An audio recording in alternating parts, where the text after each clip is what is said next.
This is the third reading on early Japanese history. This one is on religion and culture in prehistoric Japan and Japan's society. After this reading, we'll go over the second dragon, which is Korea, before moving on to the small dragon, that being Vietnam. Religion in early Japan.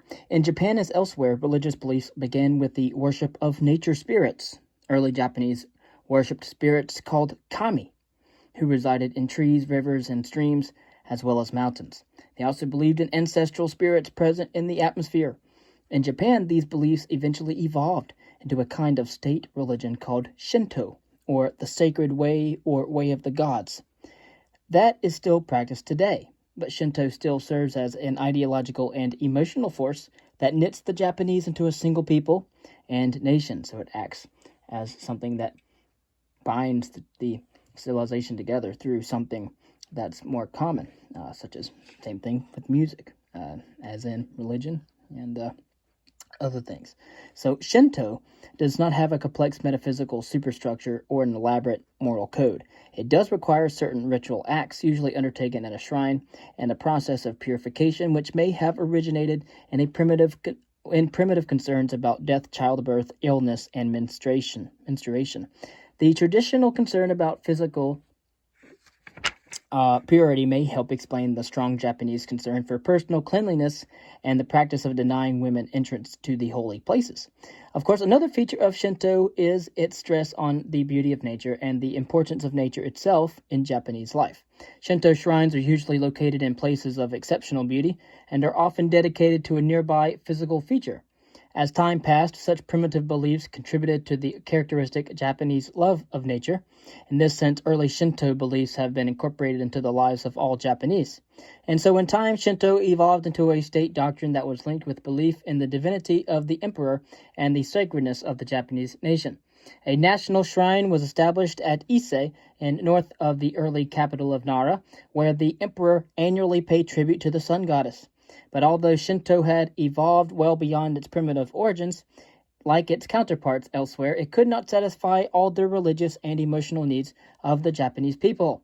For those needs, the Japanese turned to Buddhism. And as we have seen, Buddhism was introduced into Japan from China during the 6th century CE, respectively, and had begun to spread beyond the court to the general population by the 8th century. As in China, most Japanese saw no contradiction between worshipping both the Buddha and their local nature gods, also, as we have said, kami, and so many of whom were considered later manifestations of the Buddha. But of course, most of the Buddhist sects that had achieved popularity in China were established in Japan, and many of them attracted powerful patrons at court. Great monasteries were built that competed in wealth and influence with the noble families that had traditionally ruled the country of Japan. Perhaps the two most influential Buddhist sects were the Pure Land or Jodo sect and the Zen. In Chinese, it's Chan or Chan. So the Pure Land sect, Jodo, which taught that devotion alone could lead to enlightenment and release, was very popular among the common people, for whom monastic life was one of the few routes to upward mobility. Among the aristocracy, the most influential school was Zen, which exerted a significant impact on Japanese life and culture during the era of the Warring States. Zen Buddhism, with its emphasis on austerity, self-discipline, and communion with nature, it complemented many traditional beliefs in Japanese society and became an important component of the samurai warrior's code. In Zen teachings, there were various ways to achieve enlightenment, satori in Japanese. Some stressed that it could be achieved suddenly. One monk, for example, reportedly achieved satori by listening to the sound of bamboo stick striking against roof tiles. So it is satori, which is satori is a bamboo stick. Oh, actually, no. It's like he achieved it suddenly by listening to the sound of a bamboo stick striking against roof tiles. Okay. Another did so by carefully watching the opening of a peach blossoms in the spring. But other practitioners sometimes called adepts said that the enlightenment could come only through studying the scriptures and arduous self-discipline, known as the Zazen, or seated Zen. Seated Zen involved a lengthy process of meditation that cleansed the mind of all thoughts so that it could concentrate on the essential. Cleanse the mind of all thoughts so it can concentrate on the essential. Sources of traditional Japanese culture. Nowhere is the Japanese genius for blending indigenous and imported elements into an effective whole better than demonstrated than in the national culture. In such widely diverse fields as art, architecture, sculpture, and literature, the Japanese from early times showed an impressive ability to borrow selectively from abroad while destroying essential native elements. Growing contact with China during the rise of the Yamato state stimulated Japanese artists. Missions sent to China and Korea during the 7th and 8th centuries, respectively, returned with examples of Tang literature, sculpture, and painting, all of which influenced the Japanese. Of course, we have literature, and borrowing from the models of the Chinese was somewhat complicated. However, since the early Japanese had no system for recording their own spoken language and initially adopted the Chinese pictographic language for writing, the challenge was complicated by the fact that spoken Japanese is not part of the Sino-Tibetan family of languages. But resourceful Japanese soon adapted the Chinese written characters so that they could be useful for recording the Japanese language. In some cases, Chinese characters were given Japanese pronunciations. But Chinese characters ordinarily could not be used to record Japanese words, which normally contain more than one syllable. Sometimes the Japanese simply used Chinese characters as phonetic symbols that were combined to form Japanese words. Later, they simplified the characters into phonetic symbols that were used alongside Chinese characters. This hybrid system continues to be used today. At first, most educated Chinese preferred to write in Chinese, and a court literature consisting of essays, poetry, and official histories appeared in the classical Chinese language, but spoken Japanese never totally disappeared among the educated classes and eventually became the instrument of a unique literature. With the lessening of Chinese cultural influence in the 10th century, Japanese verse resurfaced. Between the 10th and 15th centuries, respectively, 20 imperial anthologies of poetry were compiled. Initially, they were written primarily by courtiers, but with the fall of the high-end court and the rise of the warrior and merchant classes, all literate segments of society began to produce poetry. Japanese poetry is unique. It expresses its themes in a simple form, a characteristic stemming from the traditional Japanese aesthetics, Zen religion, and the language itself. The aim of the Japanese poet was to create a mood, perhaps the melancholic effect of gently falling cherry blossoms or leaves. With a few specific references, the poet suggested a whole world, just as Zen Buddhism sought enlightenment from a sudden perception. Poets often alluded to earlier poems by repeating their images with small changes, a technique that was viewed not as plagiarism, but as an elaboration on the meaning of the earlier poem. By the 14th century, the technique of the linked verse had become the most popular form of Japanese poetry, known as the haiku. It is composed of 17 syllables divided into lines of 5, 7, and 5, respectively. The poems usually focused on images from nature and the immutability of life. Often the poetry was written by several individuals, alternately composing verses and linking them together into long sequences of hundreds and even thousands of lines. The following example by three poets named Soki, Shohaku, and Socho is one of the most famous of the period. Snow clinging to slope on mist-enshrouded mountains at evening time. In the distance flows through plum-scented villages. And the last one, willows cluster in the river breeze as spring appears. Again, that's snow clinging to slope on mist-enshrined mountains at evening time. The next one is, in the distance flows through plum-scented villages. And the next one is, willows cluster in the river breeze as spring appears. The next is that poetry served a unique function at the high-end court, where it was still the initial means of communication between lovers. By custom, aristocratic women were isolated from all contact with men outside their immediate family and spent their days hidden behind screens. But some amused themselves by writing poetry. When courtship began, poetic exchanges were the only means that a woman had to attract her prospective lover, who would be enticed solely by her poetic art. During the Heian period, male courtiers wrote in Chinese, believing that Chinese civilization was superior and worthy of emulation. Like the Chinese, they viewed prose fiction as vulgar gossip. Nevertheless, from the 9th century to the 12th century, Japanese women were prolific writers of prose fiction in Japanese. Excluded from school, they learned to read and write at home and wrote diaries and stories to pass the time. Some of the most talented women were invited to court as authors in residence. In the increasingly pessimistic world of the warring states of Kamakura, from 1185 to 1333, Japanese novels typically focused on a solitary figure who is aloof from the refinements of the court and faces battle and possibly death. Another genre of that heroic war tale came out of the new warrior class. Of course, these works described the military exploits of warriors, coupled with an overwhelming sense of sadness and loneliness. The famous classical Japanese drama known as No also originated during this period.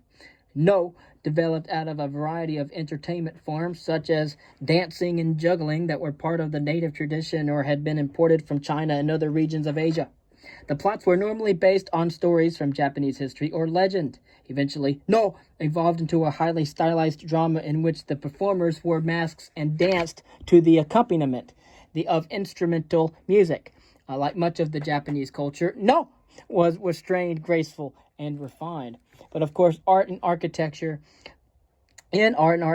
as in literature, the Japanese pursued their interest in beauty, simplicity, and nature. To some degree, Japanese artists and architects were influenced by Chinese forms. As they became familiar with Chinese architecture, Japanese rulers and aristocrats tried to emulate the splendor of Tang civilization and began constructing their palaces and temples in Chinese style. During the Heian period from 794 to 1185, the search for beauty was reflected in various art forms, such as narrative hand scrolls, screens, sliding door panels, fans, and decorations. And as in the case of literature, nature themes dominated: seashore scenes, aspiring rain, a moon in a mist, flowering wisteria, and cherry blossoms. All were intended to invoke an emotional response on the part of the viewer. Japanese painting suggested the frail beauty of nature by presenting it on a smaller scale. The majestic mountain in a Chinese painting became a more intimate Japanese landscape with rolling hills and a rice field. Faces were rarely shown, and human drama was indicated by a woman lying prostrate or hiding her face in her sleeve. So tension was shown by two people talking at a great distance with their backs to one another. During the Kamakura period from 1185 to 1333, this hand scroll, with its physical realism and action-packed paintings of the new warrior class, achieved great popularity. Reflecting these chaotic times, the art of portraiture flourished, and a scroll would include a full gallery of warriors and holy men in starkly realistic detail, including such unflattering features as stubble, worry lines on a forehead, and crooked teeth. Japanese sculptors also produced naturalistic wooden statues of generals, nobles, and saints. By far the most distinctive were the fierce heavenly guardian kings, who still intimidate the viewer today.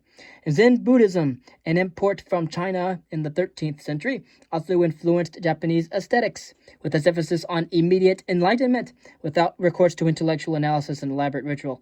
Zen reinforced the Japanese predilection for simplicity and self-discipline. During this era, Zen philosophy found expression in the Japanese garden, the tea ceremony, the art of flower arranging, pottery and ceramics, and miniatured plant display, the famous bonsai, literally pot scenery. Landscape served as an important means of expression in both Japanese art and architecture. Japanese gardens were initially modeled on Chinese examples. Early court texts during the Heian period emphasized the importance of including a stream or pond when creating a garden. The landscape surrounding the 14th century Golden Pavilion in Kyoto displays a harmony of garden, water, and architecture that makes it one of the treasures of the world. Because of the shortage of water in the city, large gardens later on concentrated on rock composition, using white pebbles to represent water. Like the Japanese garden, the tea ceremony represents the fusion of Zen and aesthetics. Developed in the 15th century, again we're talking about the 1400s, it was practiced in a simple room devoid of external ornament except for a tatami floor, sliding doors, and an alcove with a writing desk and asymmetrical shelves. The participants could therefore focus completely on the activity of pouring and drinking tea.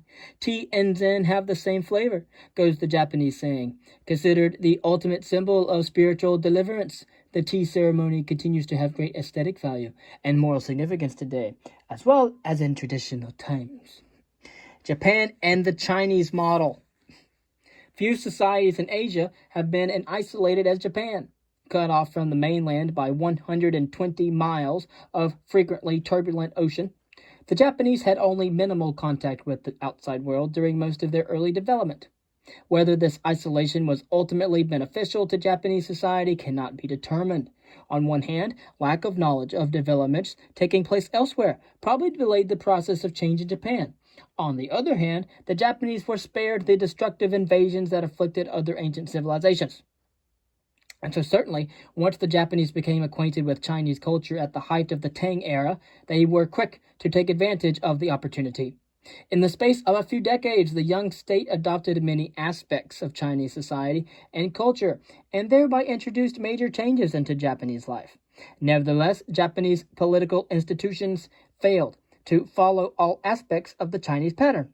Despite Prince Shotoku's efforts to make effective use of the imperial traditions of Tang China, the decentralizing forces in Japanese society remained dominant throughout the period under discussion.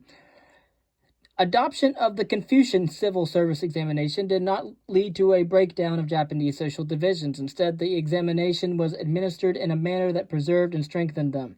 Although Buddhist and Taoist doctrines made a significant contribution to Japanese religious practices, Shinto beliefs continued to play a major role in shaping the Japanese worldview. Why Japan did not follow the Chinese road to centralized authority has been a subject of debate among historians. Some argue that the answer lies in differing cultural traditions, while others suggest that Chinese institutions and values were introduced too rapidly to be assimilated effectively by Japanese society. One factor may have been the absence of a foreign threat, except for the brief incursion by the Mongols. A recent view holds that diseases such as smallpox and measles, imported inadvertently from China, led to a marked decline in the population of the islands, reducing food output and preventing the population from coalescing in a more compact urban centers. But in any event, Japan was not the only society in Asia to assimilate ideas from abroad, while at the same time preserving customs and institutions inherited from the past. Across the Sea of Japan, to the west and several thousand miles to the southwest, other Asian peoples were embarked on a similar journey. We now turn to their experience. In the next section, we will talk about Korea, the second dragon, the bridge to the east.